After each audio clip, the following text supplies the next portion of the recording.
Rabute Gilliman smiled, sat upon his throne on his flagship. His fleet, along with the Imperial Fists, had formed a blockade around Terra. No one would escape from the throne world this day. A proximity alarm began to sound throughout the ship. Another fleet had just arrived within the Sol system. Rogaldon ordered Gilliman to hold them back. The forces on Terra needed just a few more hours to claim their victory. The forces of the Word-Bearers, Thousand Suns, and the Loyalist Space Wolves had entered the system, travelling towards Terra as fast as they could go. The Ultramarines Legion moved to intercept. The void ignited as lance-fire was exchanged between the great fleets, impacting into void shields, igniting with a kaleidoscope of colour.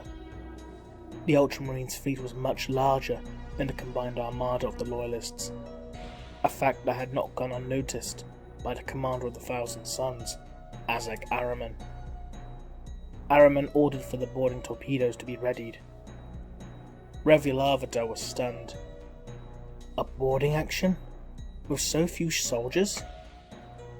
Was Araman out of his mind? Araman smiled, stating that he had a plan. Boarding torpedoes launched from the sign of Prospero and burned through the ship fire, striking the Ultramarines' vessel, the Gauntlet of Power. Gilliman was surprised to see the Thousand Suns attempt such brutal tactics. In his arrogance, he dismissed a boarding action as a bluff. There was no way the Thousand Suns would attempt such a tactic, especially when their numbers were so few.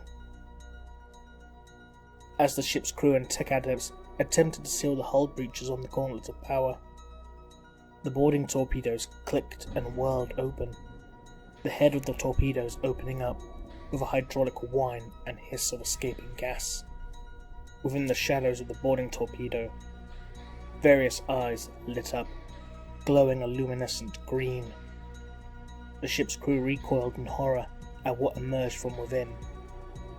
Mechanical monstrosities, shaped like a man, their heads gleaming silver skulls, marching forward and beginning to butcher with their iron claws all who stood in their way.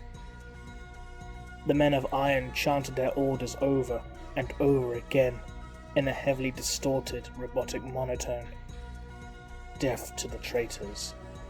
Death to the traitors. Gilliman continued to observe the battle, directing its course and broadcasting orders to the various ships under his command. An alarm klaxon began to blare throughout the bridge. They had been boarded. Impossible, Gilliman thought. The ship had not been struck by any torpedoes.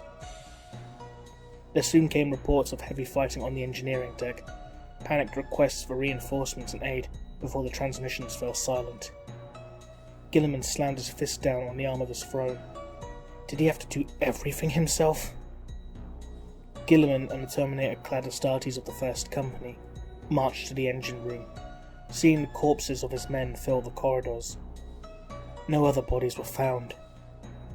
Whoever had boarded them must have been a highly skilled unit. As Gilliman entered the engine room, he was met with a familiar sight. "Hello, brother." Gilliman was horrified. It was impossible, for standing before him was none other than Conrad Kurz. The Night Haunter had come for him.